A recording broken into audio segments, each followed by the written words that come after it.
Assalamualaikum warahmatullahi wabarakatuh.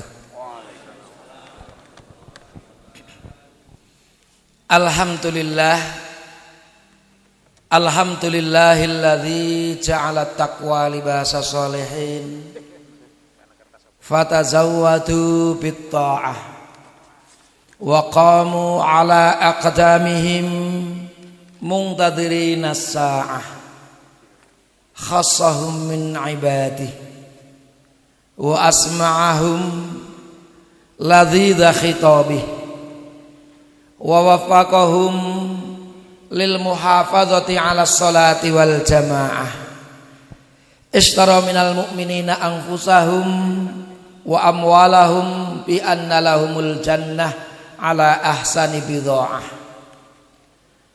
Asyhadu an la ilaha illallah wahdahu la syarikalah wa asyhadu anna Muhammadan abduhu wa rasuluhu la nabiyya ba'dah.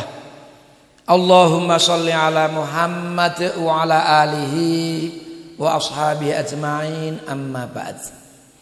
Bapak-bapak, ibu-ibu, hadirun hadirat sekalian yang semuanya pantas dicintai oleh Allah Subhanahu wa taala. Pertama, mari kita selalu panjatkan puji syukur kehadirat Allah Subhanahu wa taala atas segala nikmat yang telah diberikannya kepada kita semua, khususnya nikmat iman dan Islam.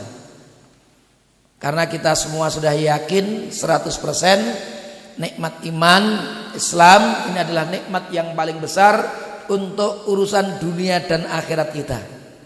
Dengan nikmat ini kita bahagia dunia akhirat. Tapi tanpa nikmat ini semua manusia nanti paling tidak di akhiratnya akan menderita. Maka mari kita jaga nikmat iman ini, nikmat Islam ini, jangan sampai pernah lepas dari kita. Bapak-bapak, ibu-ibu sekalian yang berbahagia, kita juga wajib bersyukur kepada Allah Subhanahu wa taala karena meskipun sebenarnya pandemi belum bisa disebut berakhir, tapi alhamdulillah secara umum sudah mulai melandai begitu. Dan mudah-mudahan kita termasuk yang selalu diberi kesehatan oleh Allah Subhanahu wa taala. Dan nikmat ini mudah-mudahan juga kita gunakan semaksimal mungkin untuk terus mengumpulkan pahala dari Allah Subhanahu wa taala. Katanya saat ini kan yang datang ini ibunya corona itu, Omikron ya. Jangan-jangan ibunya sudah habis, nanti bapaknya nih Abu Kron. Ya, tapi mudah-mudahan tidak lagi corona-coronanya sudah selesai mudah-mudahan. Bapak-bapak, ibu sekalian yang berbahagia, oleh panitia saya mendapat tema pagi hari ini tentang adab dan tazkiyatun nafas. Ini tema yang sebenarnya sangat panjang, kita bisa mungkin mendiskusikannya 10 sampai 20 kali tema ini. Tapi ini untuk pembuka saja. Nanti kalau pendalaman-pendalaman bisa kita lakukan dengan lebih mendalam. Paling tidak anggap saja kalau kita itu berbicara tentang Indonesia gitu ya. Oh, ini ada Pulau Jawa, ini Pulau Kalimantan, sudah kelihatan dulu tema-temanya. Tinggal nanti kita masuk ke dalam. Di Jawa ada berapa kabupaten, ada berapa kelurahan, ada berapa kampung lah, itu nanti lebih mendalam lagi, nanti kita kaji mungkin pada waktu yang lain secara lebih detail lagi. Bapak-bapak, ibu sekalian yang berbahagia, kalau kita mengkaji tematik terkait dengan Islam, itu prinsipnya ada 3 pembidangan. Dulu para ulama-ulama yang awal itu membagi kajian Islam itu hanya 2, al-fiqhul akbar dan al-fiqhul asghar. Fikih besar dan fikih kecil. Karena fikih itu artinya faham, memahami Islam yang urusan besar dan urusan kecil. Urusan besar ini akidah, akhlak, itu termasuk al-fiqhul akbar. Tapi kalau al-fiqhul asghar itu berkaitan dengan perbuatan-perbuatan kita, toharoh kita, sholat kita, puasa kita, haji kita, hukum-hukum yang berkaitan dengannya itu dikaji dalam al-fiqhu al-asghar. Tapi kalau berkaitan dengan pokok-pokok keyakinan, pokok-pokok ilmu tauhid, itu dalam fiqhul akbar. Tapi kemudian dalam perkembangannya, bapak-bapak, ibu-ibu, para ulama membagi pembidangan dalam kajian Islam itu menjadi 3. Kajiannya tentang al-aqidah. Nanti ilmunya ilmu usuluddin atau ilmu al-aqidah atau ilmu tauhid, itu kajiannya seperti itu. Yang kedua ilmu akhlak. Ini akhlak, adab ini ada di dalamnya. Kalau Imam Ghazali menyebut ilmu akhlak ini adalah ilmu yang mengkaji tentang penyakit-penyakit hati dan bagaimana cara menyembuhkannya. Ini ilmu akhlak. Maka tazkiyatun nafas ini untuk temanya tema al-akhlak dengan al-adab ini. Kemudian yang ketiga hukum atau fikih, al-ahkam al-amaliyah, hukum-hukum berkaitan dengan perbuatan yang juga sering kita kenal dengan ilmu fikih. Maka karena ini hukum yang berkaitan dengan perbuatan, mengkaji hanya perbuatan. Perbuatannya itu benar atau tidak. Sholatnya bagaimana cara sholat yang benar, bagaimana cara berthaharah yang benar, bagaimana cara berpuasa yang benar, bagaimana cara ibadah haji yang benar, bagaimana cara berbisnis yang benar. Itu terkait dengan al-ahkam al-amaliyah atau ilmu fikih. Nah, tema kita itu yang kedua ini, al-akhlak dan adab. Jadi kita sudah masuk tema yang kedua ini, al-akhlak dan al-adab. Bapak-bapak, ibu-ibu sekalian yang berbahagia, mungkin kita perlu mengkaji janjane apa ya bedanya moral, etika dan akhlak atau adab. Ini kita bedakan 3 tema ini. Kadang-kadang kita kan juga ada moral, ya kan? Ada etika, ada akhlak atau adab. Ini kan dekat sekali ini. Apa tuh janjane bedone antara moral, etika dan akhlak ini? Memang banyak kajian-kajian para ulama mengenai pembedaan moral, etika dan akhlak ini. Tapi saya cenderung tertarik dengan mereka yang membaginya berdasarkan tolak ukur. Jadi nanti moral, etika dan akhlak ini dilihat dari tolak ukurnya. Moral, bapak-bapak, ibu-ibu, moral itu tolak ukurnya norma yang hidup, berkembang dan diakui dalam masyarakat itu pun tertentu. Itu moral. Umpamanya kalau masyarakat timur itu kalau di pantai pinggir laut itu kok pakai bikini, itu nggak pantas itu. Wanita di pantai pakai bikini. Tapi kalau di Eropa sana nggak ada masalah. Jadi bagi mereka tidak melanggar moral lah, kira-kira begitu. Kalau kita wah moralnya elek banget itu. Nah, itu nilai-nilai masyarakat setempat ada. Jadi normanya itu masyarakat setempat. Itu kalau kita berbicara tentang moral. Yang kedua berkaitan dengan etika. Kalau etika itu ukurannya rasio, akal pikiran. Secara rasio, secara akal. Dan bapak-bapak, ibu-ibu perlu dicatat bahwa etika ini sebenarnya nilainya di atas hukum. Jadi kalau hukum itu kira-kira membahas tentang lulus tidaknya, ini merah atau hijau, kira-kira begitu. Tapi kalau moral itu tidak hanya sekedar hijau, lulus, tapi nilainya tinggi. Jadi istilah etika itu di atasnya hukum. Artinya begini, orang yang melanggar etika itu belum tentu melanggar hukum. Tapi kalau orang melanggar hukum, pasti dia melanggar etika. Karena posisi etika itu memang di atas hukum.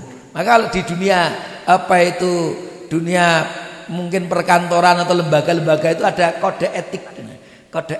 Kode etik ini etika yang harus ditaati. Nah, kalau melanggar etik belum tentu dia melanggar hukum. Contohnya umpamanya ini saya gambarkan. Kalau anak presiden nyalon gubernur itu secara hukum nggak melanggar, nggak ada aturan yang melarang itu. Tapi secara etis sebenarnya kurang. Jadi secara etis saja, kalau hukum nggak ada yang dilanggar. Itulah contohnya seperti itu makna etika. Jadi orang yang melanggar etika belum tentu melanggar hukum. Nah, kalau melanggar hukum pasti dia melanggar etika. Itulah kurang lebih yang berkaitan dengan etika. Yang ketiga kita membahas tentang al-akhlak atau al-adab. Tolak ukurnya adalah norma agama. Jadi kalau kita ya Islam, ya, tolak ukurnya bersumber kepada Al-Quran dan As-Sunnah. Kalau itu disebut baik oleh Al-Quran dan As-Sunnah, artinya Allah dan Rasulnya, maka itu baik. Tapi kalau itu disebut oleh Allah dan Rasulnya buruk, maka itu adalah buruk. Jadi tolak ukurnya adalah norma agama. Orang yang bersyukur dengan nikmat Allah itu sifat yang baik atau akhlak yang baik. Orang yang selalu bersyukur kepada Allah berarti punya adab yang baik kepada Allah Subhanahu wa taala. Tapi kalau orang yang kufur nikmat, diberi nikmat oleh Allah tapi mengingkari nikmat-nikmat itu. Seperti mungkin kalau kita contohkan Qarun itu kan tidak mensyukuri nikmat. Kaya raya tapi rumangsane semua harta yang dia miliki itu ya dari hasil jerih payah sendiri, bukan karena nikmat yang diberikan oleh Allah Subhanahu wa taala. Sehingga itu sifat yang tercela atau akhlak yang tercela, adab yang tercela. Ini normanya norma agama. Maka ketika kita berbicara adab, maka yang kita pakai tolok ukur adalah Al-Quran dan As-Sunnah. Nah, ini baru masuk ke tema adab. Maka kita masuk al-akhlak atau al-adab. Memang ada yang nanti membedakan antara akhlak dengan adab. Kalau saya itu memahami akhlak itu innernya. Jadi sifat-sifat yang ada pada diri kita yang sudah menjadi kebiasaan. Itu ketika ada di dalam diri kita, ini merupakan akhlak. Tapi begitu kita sudah berkomunikasi dengan orang lain, itu muncul adabnya. Dari akhlak yang dimiliki, maka nanti akan muncul adab. Orang yang akhlaknya terpuji, nanti adab yang dia lakukan pun juga adab-adab yang terpuji. Nah, kalau memiliki akhlak yang tercela, adab-adab yang dia lakukan nanti pun juga adab-adab yang tercela. Nah, itu jadi akhlak itu ada di dalam diri kita, sifat itu, kemudian ketika keluar itu menjadi adab. Jadi sangat berhubungan antara akhlak dengan adab.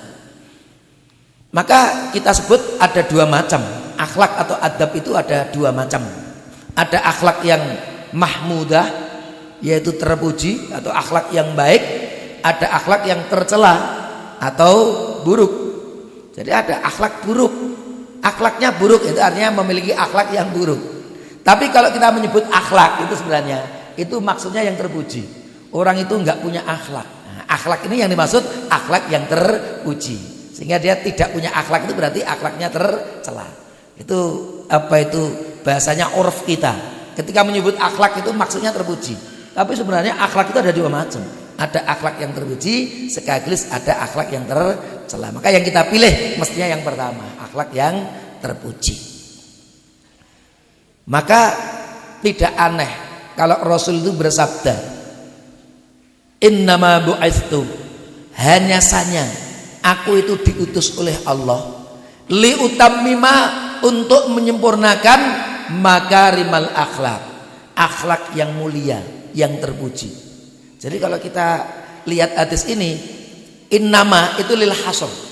Lil hasr itu hanyalah. Aku diutus oleh Allah janjane hanya. Mung gitu, innama itu ada istilah mung, jane mung, hanya. Sesungguhnya aku diutus oleh Allah hanyalah untuk menyempurnakan akhlak yang mulia. Atau di dalam riwayat yang lain yang semakna, innama bu'itsu liutammima shalihal akhlak, akhlak yang soleh. Sesungguhnya saya itu diutus oleh Allah hanya untuk apa? Untuk menyempurnakan akhlak yang mulia, akhlak yang baik. Ini kalau kesannya itu kan akhlak itu semuanya. Memang bapak-bapak, ibu-ibu, ketika kita tadi sudah memetakan Islam dalam tiga bidang, ada akidah, ada akhlak dan adab, ada hukum atau hukum amali atau fikih. Sebenarnya itu 3 in 1. 3 in 1. Kita nggak bisa lepas akidah tapi lepas dari fikihnya. Dia beriman tapi ra tau salat, ya nggak bisa.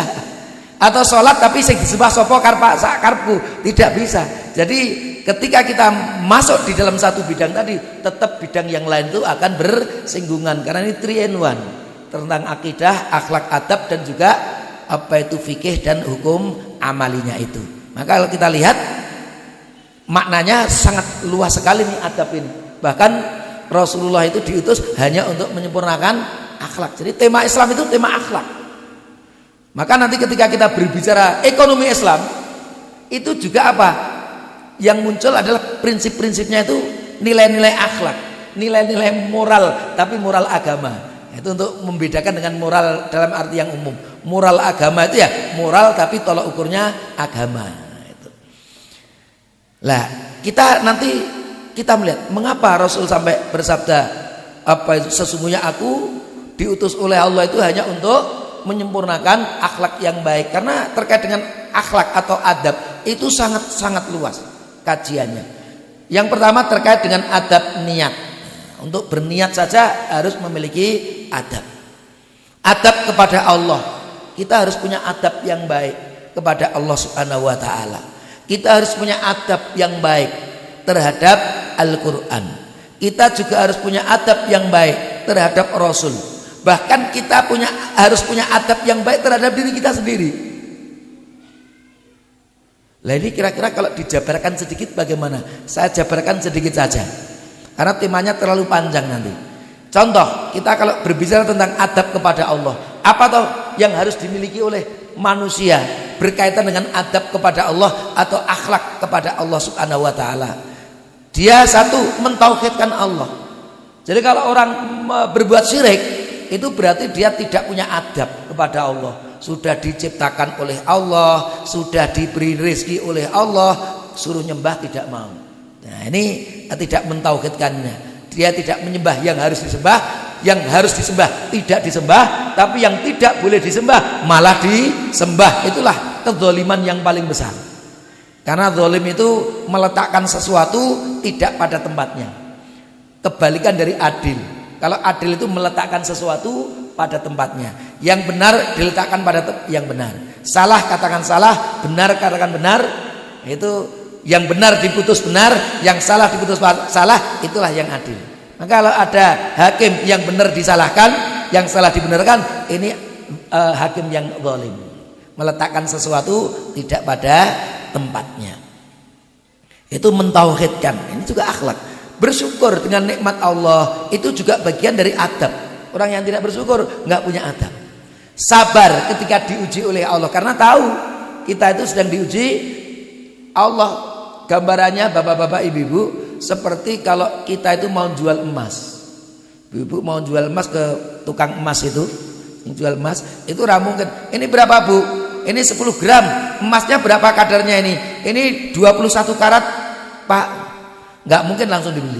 Dicek dulu. Saya cek dulu. Jangan-jangan tembaga. Jangan-jangan apa itu emas tidak 21 karat. Jangan-jangan cuma 14 karat kan gitu. Maka Allah menguji hamba-hambanya untuk apa? Untuk dicek. Kamu kok beriman kepadaku, coba tak saya uji ekonomi kamu, saya uji keluarga kamu, saya uji macam-macam di dunia ini. Kalau tetap bersabar, oh tahu ini adalah ujian dari Allah, berarti dia punya akhlak kepada Allah.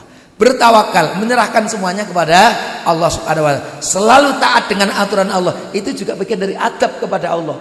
Orang yang melanggar aturan Allah tidak punya etika terhadap Allah. Malu. Ini juga sifat adab yang baik. Malu kalau dengan Allah itu artinya apa? Malu melanggar aturan Allah. Kalau kita mau bermaksiat malu nusa dengan Allah. Setiap saat saya sudah ihdinas siratal mustaqim kok. Mosok saya mau berbuat maksiat, malu saya. Punya sifat malu untuk melanggar aturan Allah. Itu juga bagian dari adab yang baik. Takut itu juga sifat orang mukmin. Wa khafuni in kuntum mukmin, kan begitu. Takutlah kamu kepadaku jika kamu benar-benar orang yang beriman.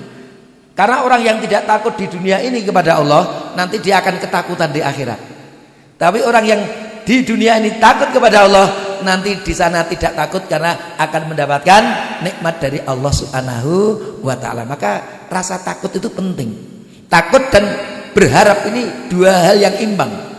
Khaufan itu khaufan wa tama'a kalau bahasa gitu. Apa itu? Kita takut kepada Allah tapi kita juga berharap. Takut harap cemas. Karena begitu. Ya rasa takut enek tapi kita berharap kepada Allah. Kalau Imam Ghazali, ini prinsipnya seimbang. Takut dengan berharap kepada Allah itu seimbang. Tapi kalau anak muda itu sebaiknya yang dikuatkan itu takutnya. Berharapnya itu ya tetap berharap tapi takutnya yang dikuatkan. Kenapa? Biasanya anak muda itu lempar batu urusan belakangan gitu lah. Makanya supaya tidak urusan belakangan itu takutnya dikuatkan.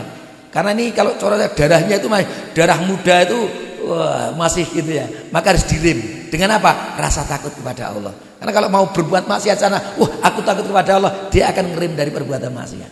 Tapi nek pun sepuh-sepuh nggak perlu ya harus punya sifat takut, tapi yang dikuatkan berharapnya. Sudah mulai sakit-sakitan, sudah kelihatannya ajal kok sudah dekat, itu yang dikuatkan harap. Saya sudah berbuat baik, saya sudah beramal soleh, saya tetap beribadah, mudah-mudahan saya berharap Allah akan mengampuni dosa-dosaku, akan memberikan tempat yang terbaik di sisinya dan seterusnya. Itu untuk takut dan berharap. Ini juga bagian dari akhlak kita, adab kita kepada Allah Subhanahu wa taala, termasuk husnudzon. Jadi kita mendapat musibah seberat apapun, kita tetap harus berhusnudzon. Ini sedang diuji. Allah sedang menguji keimanan kita. Innallaha idza ahabba qauman ibtalahum.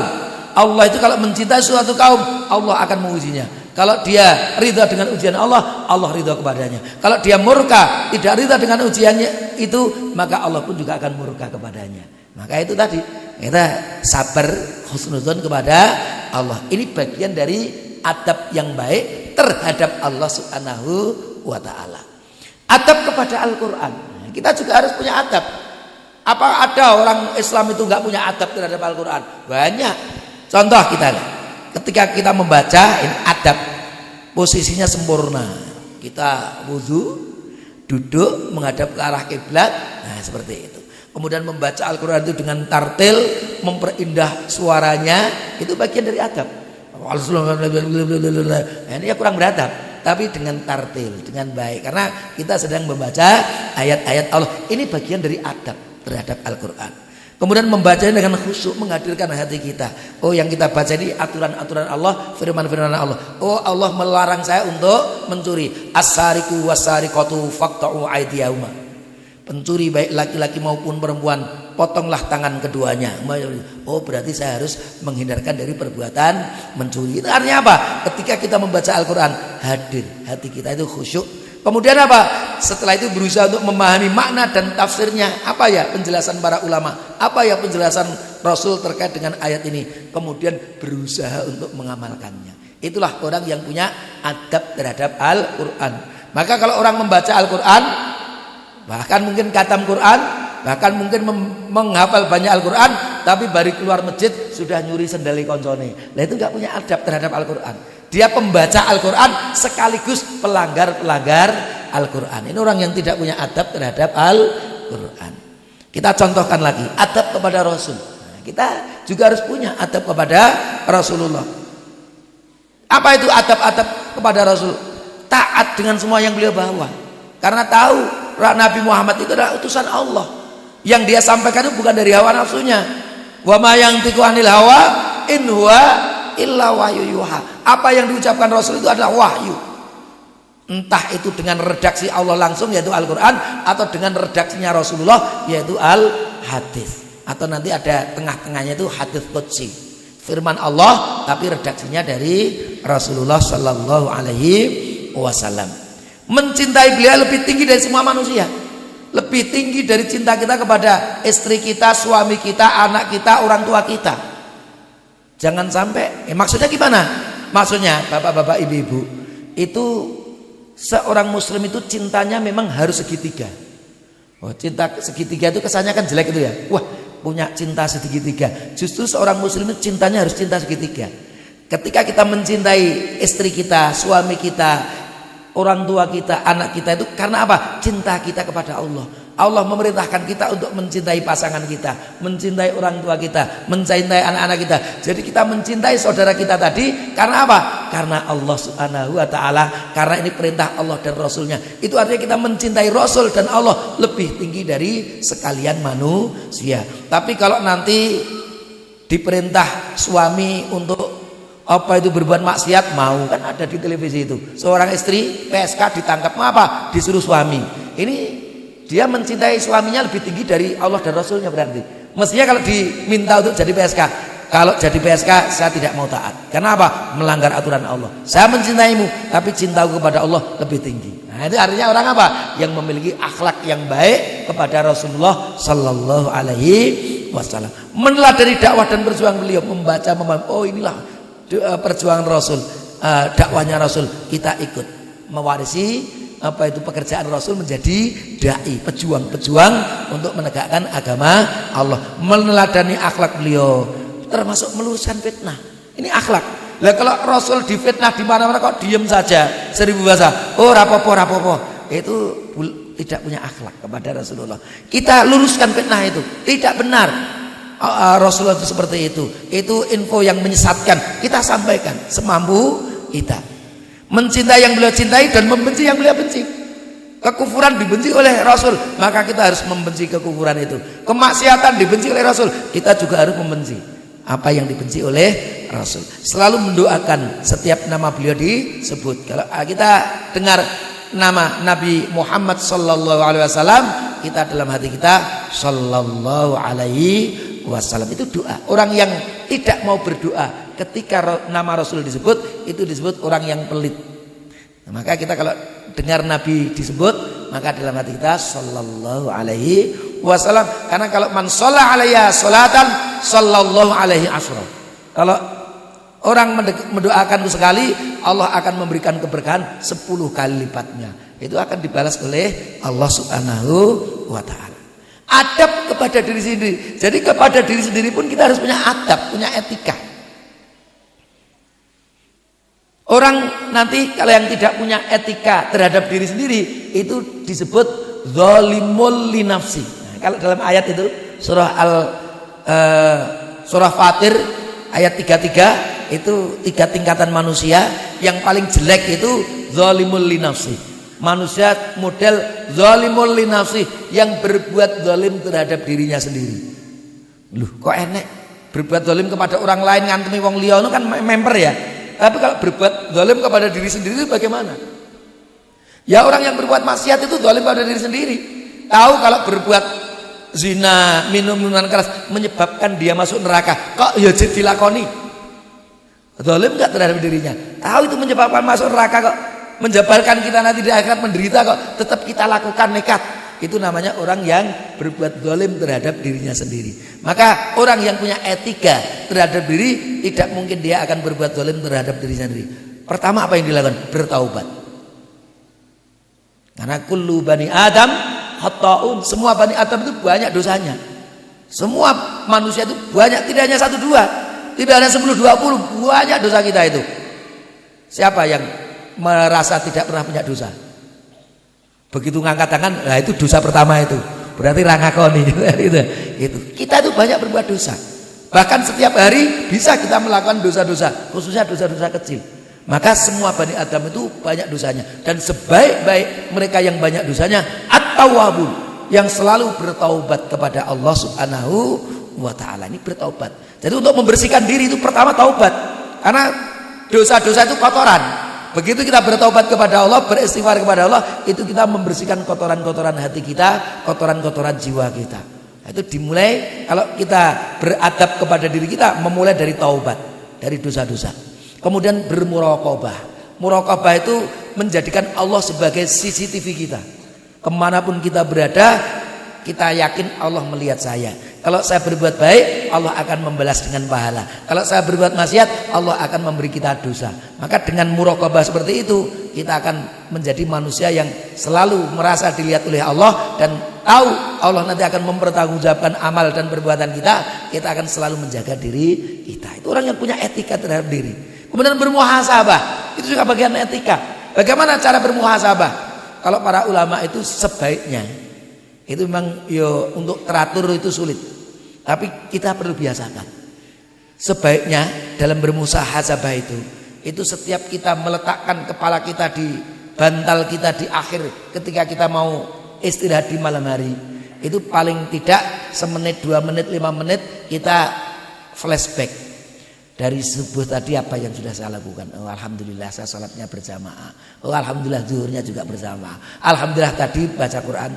Waduh ini tadi berasar kok yora apa loh, ini tadi kok dadak padu mau dengan konco. Ini marai dosa kan gitu loh. Itu artinya kita ketika bermuhasabah itu seperti pedagang. Pedagang itu kan selalu bermuhasabah itu. Modalku piro yo? 1 yuta. Engko dadi piro? Nek dadi 700, waduh rugi aku. Nek dadi 1 yuta, alhamdulillah. Untung kan gitu. Muhasabahnya seperti pedagang itu. Ketika kita mulai melihat amal kita itu seperti seorang pedagang. Apakah kita itu rugi Apakah kita pok-pokan kira-kira gitu atau kita punya untung? Nah, semua pedagang pasti mencari untung. Maka kita kalau wah hari ini ternyata saya rugi nih. Hari ini ternyata pok saja ini. Mudah-mudahan besok bisa untung. Nah, ini artinya apa? Muhasabah itu untuk meningkatkan kualitas kita menjadi lebih baik. Bermujahadah itu bersungguh-sungguh untuk apa? Selalu taat kepada Allah Subhanahu wa taala. Tidak hanya lidah-lidah, tapi ada semangat yang kuat, motivasi yang selalu kuat untuk apa? Untuk selalu taat kepada Allah Subhanahu wa taala. Ini orang yang punya adab terhadap diri sendiri. Kemudian saya sampaikan secara singkat lagi saja. Nah, ini nanti masih banyak sekali. Adab kepada orang lain. Tadi kan adab kepada diri sendiri. Kita pun juga harus punya adab kepada orang lain. Kepada orang lain itu kepada orang tua kita harus punya adab. Kepada anak kita itu harus punya adab. Kepada saudara-saudara kita, kepada suami atau istri kita, pasangan kita harus punya adab. Kepada kerabat kita, kepada tetangga kita, kepada sesama muslim, bahkan kepada non muslim atau orang-orang kafir, itu ada etikanya di dalam Islam itu. Islam mengajarkan semuanya itu. Kalau kita pelajari nanti satu persatu, oh ternyata inilah etika yang harus dimiliki oleh seorang muslim terhadap sesama muslim dan terhadap yang non muslim itu ada etikanya. Diajarkan oleh agama kita ini. Termasuk kepada hewan pun diajarkan. Nyembelihnya dengan cara yang dengan apa itu? Kalau adabnya bagaimana? Apa itu? Tajamkan senjata kamu dan bikin dia murtah, bikin dia itu nyaman. Itu diantara adab kepada hewan. Jadi kalau nyembelih hewan ladinya ketul kayak orang kekek wangeliram itu kan hewannya banyak tersiksa itu. Tapi ser langsung mati. Nah, itu diantara adab terhadap hewan. Terhadap alam pun juga.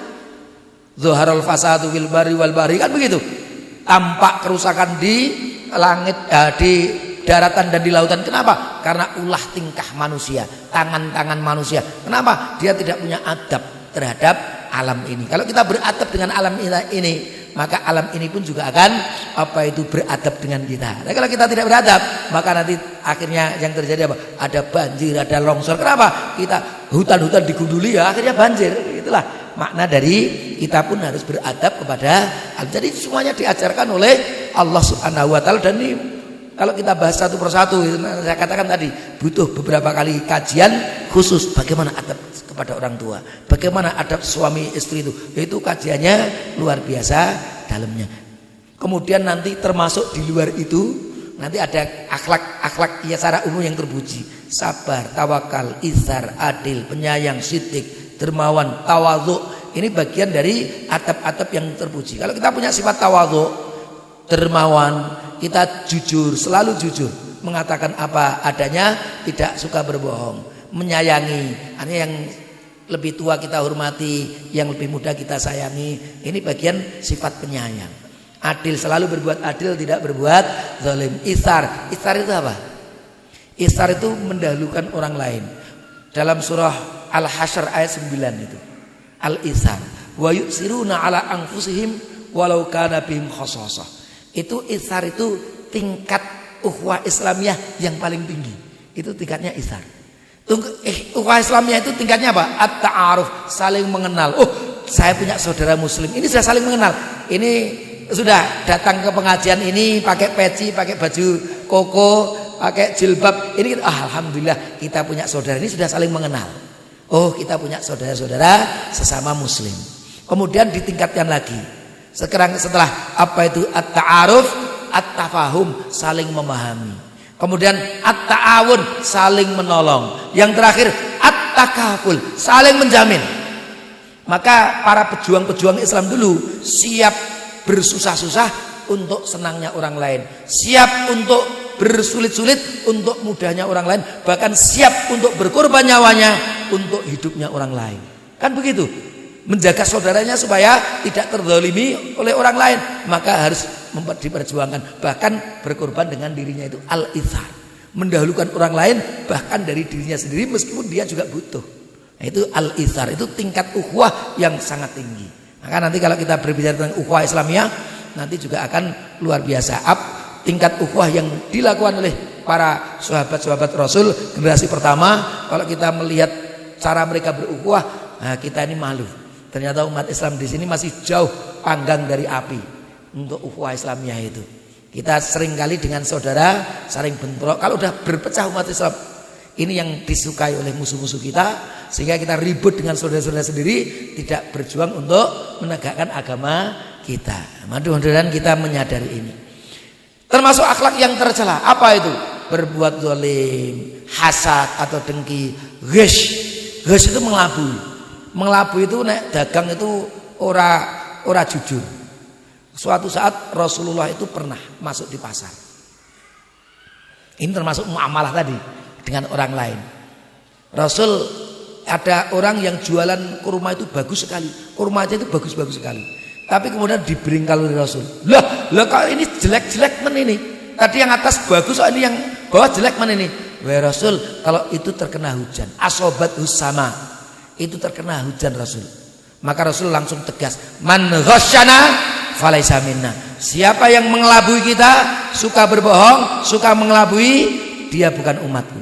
Ancaman Rasul luar biasa. Ini juga bagian menerapkan adab. Kalau berdagang itu juga jujur. Katakan kalau ini kualitas baik, kualitas baik. Jangan sampai ini kualitas jelek, katakan kualitas baik. Ada orang yang jualan apa itu jeruk. Jeruknya manis apa kecut? Manis sekali Pak. Begitu dimakan dicoba, kok cute kok ngene ya? Kok cute kok nek jarine manis. Dan jenengan lumayan Pak, cuma 2 kilo. Ndek kula niki 100 kilo kecut kabeh. Soes dituku lagi ngaku. Nah, ini tidak jujur namanya. Maka itu bukan bagian dari akhlak seorang muslim. Dalam segala hal selalu melakukan apa itu as-sidqu atau jujur, dan menjauhi sifat ghish atau mengelabui. Riya, ujub, sum'ah, ini kebalikan dari al-ikhlas. Orang yang ikhlas itu dia tidak riya, tidak ujub, dan tidak sum'ah. Apa itu riya? Riya itu mempertontonkan. Dia sholatnya itu Allahu Akbar. Ning masjid kita wong akeh. Begitu nang omah Allah. Assalamualaikum. Assalamualaikum. Nah, ini riyanya berarti kira-kira muncul itu. Karena orang yang sholatnya baik di mana-mana itu baik. Itu kalau benar-benar untuk mencari ridha Allah itu ya baik sendirian maupun bersama-sama itu baik. Tapi kalau dengan orang yang buri banyak orang, ya Allah. Tapi begitu Assalamualaikum. Nah, ini artinya apa? Jangan-jangan. Saya juga tidak mau suudzon, tapi jangan-jangan ketika kita sholat itu masih ada riya di dalam kita, mempertontonkan kepada orang lain. Ujub itu ya merasa paling hebat. Semene iki sing S2 dari Timur Tengah ada enggak ini? Mentang-mentang begitu. Mentang-mentang ini S2 itu. Wah, bane ngisorku kabeh. Orang yang seperti ini artinya dia punya rasa ujub, merasa paling hebat. Seperti, dan ujub itu biasanya punya pedingan. Nek wong sugih itu kayak koron itu. Semene iki jan ra nek sing kelas kaya aku. Sugih kan seperti itu. Rumangsane lebih sugih itu lebih apa itu hebat atau lebih apa itu bermartabat dan sebagainya. Tidak, ini orang yang ujub, membanggakan dirinya tapi dan overdosis. Percaya dirinya overdosis itu sehingga ujub itu saudaranya sombong. Sum'ah itu memperdengarkan. Umpamanya maca Quran itu jane nang kamar dhewe, tadi kuraske nang pinggir dalan, engko sing liwat yo gendho. Wah, sapa to kae? Nah, ini ada sum'ahnya. Maka ya hati-hati karena setan itu bener banget. Nek ora riya ya engko sum'ah. Atau sum'ah itu gini, tanya, Mbak, Bu, itu di luar Ramadan. Kalau Ramadan insyaallah semuanya qiyamul lail lah. Umpamanya di luar Ramadan. Ini tadi ada yang semalam qiyamul lail. Oh, ra enek to, gur aku tok bae sing mambengi qiyamul lail. Lah ini mambengi ra enek sing nonton jane. Tapi karena dia apa itu sampaikan biar apa? Biar hebat dhewe ngono. Liyane dora salat lail, ini salat lail dhewe. Ini sum'ahnya muncul. Nah, itu hati-hati. Itu juga merusak pahala kita. Mambengi sampai salate malah dirusak dengan sum'ah kita. Maka kalau kita mengucapkan seperti itu jangan untuk sum'ah, tapi untuk tahaddusan bin nikmah itu boleh. Tahaddudan bin nikmah. Alhamdulillah saya sering qiyamul lail, tapi tahaddudan bin nikmah supaya orang lain mengikuti apa yang dilakukannya. Jadi innamal a'malu binniyat. Dia ini ujub atau sum'ah atau dia itu tahaddudan bin nikmah. Kalau tahaddudan bin nikmah ada perintahnya, wa amma bi ni'mati rabbika fahaddits. Kalau kita dapat kenikmatan berupa ketaatan itu juga kenikmatan dari Allah. Kita sampaikan itu apa? Agar orang lain mengikuti ketaatan kita. Itu bagian dari wa amma bi ni'mati rabbika fahaddits. Maka innamal a'malu binniyat, ini juga urusannya urusan hati juga. Malas ini juga bagian dari akhlak yang tidak terpuji. Sekarang kita menuju tazkiyatun nafas. Adab dan tazkiyatun nafas. Waktunya ternyata habis nih. Tinggal berapa menit, Pak? Tak tonton nih. 5 menit. 10 menit lagi. Baik. Tazkiyatun nafas tadi, adab dan tazkiyatun nafas. Tazkiyatun nafas tadi sebenarnya sudah ada di depan sana. Nah, di perenco itu kan adab dan tazkiyatun nafas berarti lagi separuh ini. Separuh gas. Tapi tazkiyatun nafas itu sangat berkaitan dengan adab yang kita bahas di depan. Maka sangat berkaitan. Tazkiyah itu az-zakat. Zakat itu mengapa ibadah itu disebut zakat? Az-zakat itu ternyata memiliki makna yang luar biasa banyak. Termasuk lafadz yang mustarok. Ada zakat itu makna bersih. Zakat itu punya makna baik. Zakat itu punya makna tumbuh dan berkembang. Zakat itu punya makna apa ya? Yaitu tadi bertambah, bertumbuh dan berkembang. Itu makna dari az-zakat. Maka tazkiyatun nafas itu makna tazkiyah itu luas sekali. Tazkiyah itu bisa membersihkan, bisa menumbuh kembangkan kebaikan-kebaikan, kan gitu ta? Karena ada makna baik di dalamnya. Nah, membersihkan tadi hati an-nafas. Nanti kita bahas apa itu an-nafas. Unsur-unsur manusia menurut pandangan Islam. Janjane manusia awake dhewe iki unsurnya apa saja toh? Nek bapak-bapak ibu-ibu nyebut iki tanganku. Kan gitu. Ini kupingku. Lah aku iku sapa? Ini kan kupingku. Lah aku kuwi sapa? Ini tanganku, ini kakiku. Lah aku kuwi sapa? Kan gitu ta permasalahannya. Lah ini tanganku tapi aku endi? Ini tanganku. Nah gitu. Nah, unsur-unsur manusia menurut pandangan Islam itu sebenarnya ada 2. Unsur jasad dan unsur ruh. Jasad itu yang diciptakan oleh Allah dari tanah. Walaqad khalaqnal insana min sulalatin min tin. Dan kami telah ciptakan manusia itu dari saripati tanah. Itu kita memang punya jasad yang kita bawa ini, itu jasad kita. Tapi kita itu juga punya roh. Roh itu ditiupkan oleh Allah ketika janin berumur 4 bulan. Nanti kita sebutkan hadisnya. Ini apa itu ayat terkait dengan apa itu roh itu. Maka apabila aku telah menyempurnakan kejadiannya, penciptaan Allah maksudnya, dan telah kami meniupkan ke dalamnya roh ciptaanku. Ruhi itu bukan rohku, roh ciptaanku yang diciptakan oleh Allah Subhanahu wa taala. Maka tunduklah kamu kepada Allah dan kamu hendaknya bersujud. Ini juga sama. Ini juga was'alunaka 'anir ruh. Tapi kita bapak-bapak ibu-ibu itu hanya diberi informasi sedikit saja. Wahai Muhammad, mereka bertanya tentang roh. Katakan, roh itu termasuk urusan Tuhanmu. Wa ma utitum minal ilmi illa qalila. Kamu tidak memahami apa itu roh itu kecuali sedikit. Bahkan saya pernah mendapatkan informasi dari Khalifah kelima. Siapa itu Khalifah kelima itu? Umar bin Abdul Aziz. Itu Khalifah yang kelima karena beliau termasuk apa itu minar rasyidin, termasuk yang mendapatkan petunjuk yang lurus. Beliau bahkan mengatakan sebenarnya Allah menciptakan kita itu juga kekal. Karena ketika seseorang meninggal itu ya sebenarnya yang mati kan jasadnya.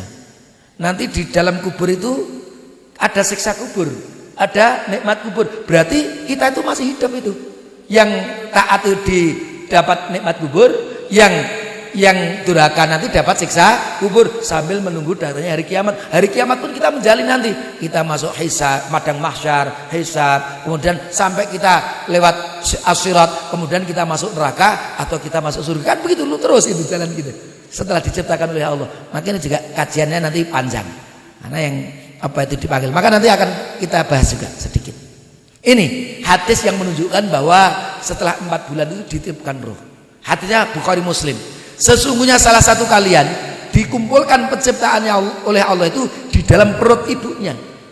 40 hari itu nutfah, masih berupa nutfah, cairan air mani yang bertemu dengan ovum itu. 40 hari. Kemudian 40 hari lagi menjadi alaqah, segumpal darah 40 hari juga. Kemudian mudghah menjadi segumpal daging, itu 40 hari juga. 40 hari, 40 hari, 40 hari. Summa yursalu ilaihil malak. Kemudian Allah mengutus kepadanya malaikat, fayunfakhu fihi ruh. Kemudian ditiupkan ruh itu kepadanya. Maka berdasarkan hadis yang sahih ini, setelah manusia itu 40 hari dalam keadaan masih berupa air mani dan ovum yang bertemu itu, kemudian segumpal darah 40 hari, segumpal daging 40 hari, setelah 120 hari ditiupkan ruh. Maka kurang lebih 4 bulan setelah manusia itu ada di dalam janin seorang ibu, ditiupkan rohnya itu tadi. Di situ rohnya itu mulai masuk ke jabang bayinya itu, janinnya itu. Jadi bertemunya jasad dengan roh itu di situ tuh 4 bulan setelah janin itu ada di kandungan ibunya, rohnya dimasukkan ke jasadnya itu. Pertemuan antara jasad dengan roh kita manusia itu. Lah, bapak-bapak, ibu-ibu, roh kita itu punya perangkat. Kalau jasad kita kan jelas, ada tangan, ada kaki, ada kepala. Ini perangkat-perangkat dari jasad kita. Tapi perangkat dari roh kita apa saja itu? Perangkat dari roh kita itu yang pertama adalah al-aql, akal. Itu perangkat yang dimiliki oleh roh kita. Dan akal inilah yang menjadikan kita itu nanti mendapat taklif dari Allah, mendapatkan beban dari Allah. Wajib sholat, wajib puasa, wajib taat, tidak boleh mencuri, tidak boleh berbuat zina. Itu kenapa? Karena kita punya akal ini, perangkat yang paling. Maka kalau manusia itu belum punya akal, belum punya kewajiban. Anak kecil sudah punya akal belum? Belum, nggak ada kewajiban sholat. Kambing, sapi umurannya 10-an tahun, orang anak yang wajib sholat. Kenapa? Nggak ada akal. Nah, ini akal, salah satu perangkat yang sangat penting di dalam roh kita. Dan dengan adanya akal, maka kita akan dapat beban agama. Kalau akalnya nggak ada, orang gila nggak ada beban agama. Wong edan kuwi sing neng pinggir dalan rakatoan kuwi, nek ditanya nggak nyambung, jaka sembung naik ojek, tidak nyambung Jack. Tekai ngalor jawabannya ngidul, orang nyambung akale. Orang yang tidak punya akal nggak ada beban dalam agama. Ini perangkat yang sangat kuat di dalam atau utama di dalam roh itu. Ini dalil-dalilnya. Tapi memang dalam Al-Quran itu tidak ada kata al-aql, tapi katanya yaqilun, takkilun. Itu menggunakan kata kerja. Maka akal itu yang digunakan, karena yang akan dipertanggungjawabkan setelah kita menggunakannya itu, kita pertanggungjawabkan pada Allah Subhanahu wa taala. Yang kedua, an-nafas. An-nafas ini juga perangkat yang dimiliki oleh roh kita. Para ahli menyatakan manusia itu pasti akan mati. Tapi Al-Qur'an menginformasikan kepada kita bahwa yang mati itu nafasnya. Dasarnya ini, kullu nafsin, setiap nafas dha'iqatul maut, akan merasakan mati. Jadi itu salah satu perangkat dari roh kita itu. An-nafas itu akan mati.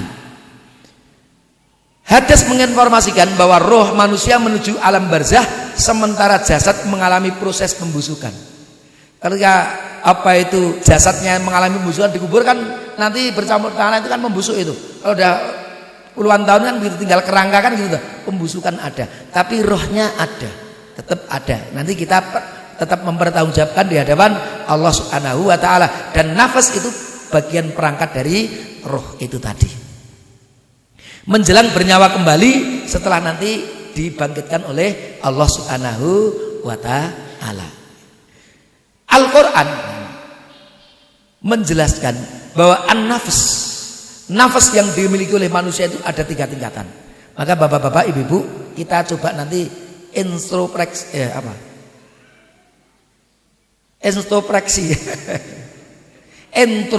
kepada diri kita sendiri. Kita muhasabah kepada diri kita sendiri. An-nafs kita itu tingkatannya yang mana? Tingkatan yang pertama itu tingkatan yang paling rendah dari an-nafs kita. Kalau masih tingkatan an-nafsul ammarah, maka kita harus tingkatkan, harus tazkiyatun nafasnya, harus benar-benar semangat, termotivasi. Seperti yang difirmankan oleh Allah dalam surah Yusuf. A'udzubillahi minasyaitonir rajim, wa ma ubarri'u nafsi innan nafsa la'ammaratum bisu'i illa ma rahima rabbi. Ini tingkatan an-nafs yang paling rendah dari manusia. yaitu yang selalu mengajak kepada perbuatan dosa, ngajak maksiat. Orang yang nafasnya ini nafas al-ammarah itu kalau berbuat maksiat wi iso angler. Mendolimi orang lain itu angler aja dia, nggak merasa bersalah. Habis berbuat zina tenang saja, angler aja dia. Itu berarti kalau dia berbuat maksiat tidak ada rasa apa-apa, itu berarti dia nafsunya itu an-nafsul ammarah, sangat rendah seperti binatang. Itu nafsunya seperti nafsu binatang, tidak ada pengendalinya sama sekali, selalu mengajak kepada keburukan dan kemaksiatan atau dosa. Itu berarti nafsu kita nafsul ammarah. Mencuri, merampok, angler saja, nggak ada rasa bersalah, nggak ada, kita biasa-biasa saja. Itu tingkatnya seperti ini. Ini harus kita harus kita tazkiyah, harus kita bersihkan, harus kita tingkatkan sudah lebih baik nafs kita itu. Dengan apa tentunya? Dimulai dari mengenal ilmu Allah. Ku angfusakum wa ahlikum naro, kan gitu toh. Bagaimana kita menjaga diri dari api neraka? Ya mempelajari ilmu Allah, mana yang diperintahkan, mana yang dilarang. Jadi setelah kita tahu yang diperintahkan kita lakukan, yang dilarang kita tinggalkan. Lewat itu tadi. Jadi harus dimulai dengan apa? Memahami agama, kemudian untuk mentaatinya. Itu cara kita meningkatkan dari an-nafs al-ammarah itu, an-nafsul ammarah. Nah, kalau kita sudah berusaha mengenal agama, mencoba untuk lebih taat kepada Allah, maka insya Allah nanti akan naik tingkatannya menjadi an-nafsu al-lawwamah. Lawwamah itu dari kata lama yalumu. Apa itu arti lama yalumu? Lama yalumu itu artinya mencela. Nafsu yang selalu mencela atau menyesali dirinya. Maksudnya piye itu an-nafsul lawwamah? Ini udah lebih baik. Kalau tadi saya katakan an-nafsul ammarah itu kalau berbuat maksiat angler. Tapi kalau seseorang udah an-nafsu tingkatnya lawwamah, nafsu yang selalu menyesali dirinya, mencela dirinya, itu dia ketika berbuat maksiat itu ada rasa menyesal. Waduh, aku mau kok ya dadak mencuri, tapi dia melakukan tadi mencuri, tapi ada rasa berbuat zina. Waduh, aku wis dosa iki. Ada rasa penyesalan itu, tapi sesuk berbuat zina lagi. Kemudian dia sudah berulang-ulang. Ini orang-orang yang masih sangat cinta dunia.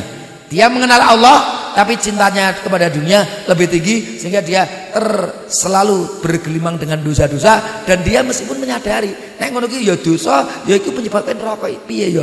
Ini nafsunya masih kuat, tapi sudah mulai ada penyesalan. Ini lebih baik daripada tadi nyolong, rampok itu angler. Itu berat itu. Ini sosok itu ya melanggar.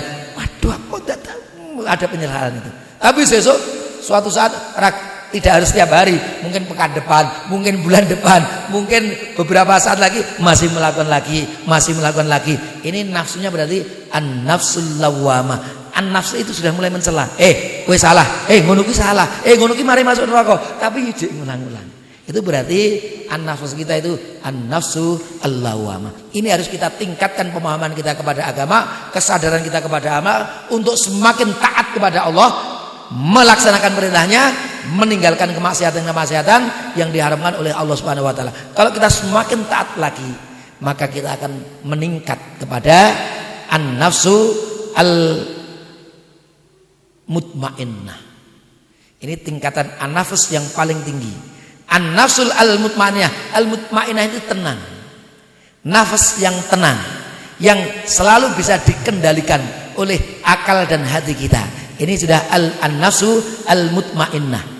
Jadi seseorang yang punya an-nafsu al-mutmainnah tenang, ini nanti yang akan dipanggil oleh Allah dimasukkan ke surganya, dijanjikan oleh Allah dimasukkan surga. Maka mari kita berusaha meningkatkan. Kalau masih al-ammarah, tingkatkan menjadi al-lawwamah. Kalau al-lawwamah, tingkatkan menjadi al-mutmainnah. Kalau sudah mutmainnah ini, kita berarti sudah selalu taat kepada Allah Subhanahu wa taala. Disebut jiwa yang tenang. Nah, nanti kita sebutkan di belakang, kita simpulkan. Hati, ini perangkat yang ketiga dari roh. Apa itu? Akal, ada an-nafas, kemudian ada al-qalbu. Hati. Hati itu ada dua macam. Secara jasmani itu yang ada di ini. Apa itu? Maka ada orang sakit hati itu ada dua itu. Livernya atau gitu. Kadang-kadang begitu, hati. Kalau di dunia Arab itu apa itu ya? Kadang kalau kita beli hati ayam itu ya namanya kibdah. Kibdah itu hati tapi yang sing dipangan itu hati. Tapi kalau apa itu al-qalbu itu seringkali dimaknai rohani. Tapi al-qalbu itu punya makna jasmani, makna rohani. Al-qalbu yang badan kita ini kan Rasul juga bersabda, di dalam apa itu jasad manusia ada mudghah, segumpal daging. Kalau itu baik maka semuanya baik, kalau buruk semuanya buruk. Ala wahyal qalbu. Ini kesannya hati yang berkaitan dengan jasad itu dari jasmani. Di dalam tubuh kalian ada segumpal daging. Kalau itu baik semuanya akan baik. Kalau itu buruk semuanya akan menjadi buruk. Ingatlah itu adalah hati. Tapi hati juga ada yang apa itu non jasmani, yang mudah bolak-balik ini. Ini hati yang apa itu bukan jasmani. Mudah. Mana qallaba yuqallibu, apa artinya? Qallaba yuqallibu itu artinya membolak-balik. Maka kalau saya waktu belajar di Baghdad, itu kalau masuk di pasar itu nek mahasiswa kan nek tuku, kalau beli baju yang baru kan yo mahal. Itu baju yang bekas tapi yang bagus. Itu mereka qallib qallib, gallib gallib. Saya bingung galib-galib itu apa? Artinya qallib. Boleh. Ini kan buku, kalau jualan orang Arab itu kalau jualan apa itu pakaian bekas itu kan serabutan ora ditoto dilempit itu mboten itu. Serabutan kayak wes pokoke kon bolak-balik dhewe. Galib itu. Jadi kalau orang beli itu wes bolak iki sak dhewe diudal-udal ngoten niku. Galib itu. Apa itu bolak-balikan kira-kira begitu. Memang qallaba yuqallib itu membolak-balik. Maka ya muqallibal qulub kan gitu, yang membolak-balik hati. Al-qalb itu sesuatu yang bolak-balik. Maka hati itu mudah bolak-balik. Itu maka doanya Rasul nanti apa? Ya muqallibal qulub, wahai yang selalu membolak-balikkan hati, tsabbit qalbi ala dinik. Maka tetapkanlah hatiku untuk selalu taat kepadamu. Karena yang namanya hati bapak-bapak itu, ageso ini bar seneng hati kita, bar langsung sedih kan gitu. Wah, dapat dulu, wah untuk gede, saudaranya meninggal. Waduh, kan gitu toh. Mudah sekali terbolak-balik. Senang susah itu tidak hari ini senang besok susah, bahkan itu bisa berupa jam, bahkan berupa menit, bahkan berupa berapa detik. Berguyu nangis, bernangis guyu, itu kan hati, membolak-balik hati kita itu. Kadang senang, kadang susah, senang lagi, susah lagi. Itulah Allah suka. Maka ya Allah tetapkan hati kita itu dalam mana? Selalu untuk taat kepada agamamu. Hati ini mestinya harus sebagai pemutus perkara. Ini dasarnya ketika seseorang bertanya, jika tas'alu anil birri. Ini Wabisah bin Ma'bid mengatakan, aku pernah mendatangi Rasul. Kemudian faqala, Rasul itu tahu-tahu padahal Wabisah bin Ma'bid itu baru mendatangi Rasul, nyedai Rasul langsung bersabda, jika tas'alu anil birri. Hei Ma'bid, kamu akan bertanya tentang kebaikan, perbuatan baik? Kaget, tahu ternyata. Naam ya Rasul, kok ngerti kira-kira begitu? Faqala, maka Rasul bersabda, istafti qalbak, mintalah fatwa kepada hatimu. Nah, kalau kamu ingin tahu apa itu baik, apa itu buruk, mana yang baik itu, istafti qalbaka. Jadi berfatwalah kamu, minta fatwalah kepada hatimu. Kebaikan itu yang menjadikan nafas kamu itu tenang. Tapi apa itu, dan apa hati kamu juga tenang. Nafas kamu tenang, hati kamu juga tenang. Wal itsmu, dosa, perbuatan buruk, mahaka fin nafsi wa taraddada fi sadri, yang menjadikan gundah nafas kamu dan ragu-ragu. Piye ya jane ya? Piye ya? Biasa mereka orang, Pak nek ngeten iki pripun? Itu karena ada apa? Ada kegundahan, ada keraguan. Nah, kadang-kadang itu kalau orang yang sensitif seperti itu menunjukkan hatinya sangat baik. Karena ragu-ragu, ini kira apik ora ya? Dia bertanya, khawatir kalau dia terjebak ke dalam sesuatu yang tidak baik. Ini menunjukkan bahwa hatinya ini hati yang bagus. Tapi kalau saya urusan belakangan lah, ini hati-hati. Jangan-jangan hati kita itu hati yang kotor. Nah, ini hati itu ada hati yang hidup, ada yang hati yang mati. Hidup pun ada dua macam, hati yang sehat, bersih, atau hati yang sakit atau kotor. Artinya yang selalu taat kepada Allah hatinya sehat, hatinya bersih. Yang selalu berbuat maksiat, sering berbuat mengotori hatinya atau membuat hatinya sakit. Kalla bal rana ala qulubihim ma kanu ya'mal. Kan itu, mereka merusak atau mengotori hati mereka dengan perbuatan-perbuatan kemaksiatan yang mereka lakukan. Kalau hati mati ini hati yang mengingkari Allah, yang musyrik, kafir, mengingkari Allah, ini hati yang mati. Nah, itu. Tapi kalau umat Islam paling tidak kalau tidak bersih kotor, tapi hatinya masih hidup. Kenapa? Karena masih mengakui Allah, masih beriman kepada Allah Subhanahu wa taala. Lah ini para ulama, bapak-bapak, setelah kita tahu tadi ternyata perangkat roh kita itu ada 3. Para ulama menyebut, jadikan hati kamu itu sebagai raja, jadikan akal kamu itu sebagai panglima, dan jadikan an-nafas itu sebagai tawanan. Maksudnya bagaimana? Begini bapak-bapak, ibu-ibu, yang namanya akal itu banyak ide. Panglima itu kan banyak ide, idenya ini itu banyak. Panglima itu ide, tapi kelemahan panglima itu apa? Dia tidak bisa memutuskan. Karena yang memutuskan apa? Raja. Panglima itu idenya begini, kita mau begini, punya ide banyak dia, tapi yang memutuskan tetap raja. Maka boleh akal kita punya banyak ide, tapi putuskan oleh hati kita. Tapi tadi hatinya bersih atau kotor, ini sangat berpengaruh. Istafti qalbaka ini berpengaruh hati kita. Hati kita kalau bersih itu seperti cermin. Cermin itu kalau bersih itu enak kotoran dikit apa kukul sidik kan ya, atau jerawat dikit ketok, waduh aku ketok jerawat. Ini kenapa? Karena cerminnya bersih sekali. Tapi kalau cerminnya itu kotor, wah kok ganteng men aku. Belas karena jerawat, padahal yang dini jerawat. Kenapa? Cerminnya itu cermin yang rusak itu. Tidak bisa untuk ngaca. Maka nih istafti qalbaka, mintalah fatwa kepada hatimu. Ini berkaitan dengan hati. Bapak-bapak, bagaimana kita membersihkan hati supaya cerminnya itu mudah untuk kelihatan, melihat apa yang ingin kita lihat itu dengan selalu taat. Itu semakin membersihkan hati kita. Tapi kalau kita berbuat maksiat, numpuk maksiat, itu hati kita akan sangat kotor. Untuk melihat yang baik buruk itu semakin berat.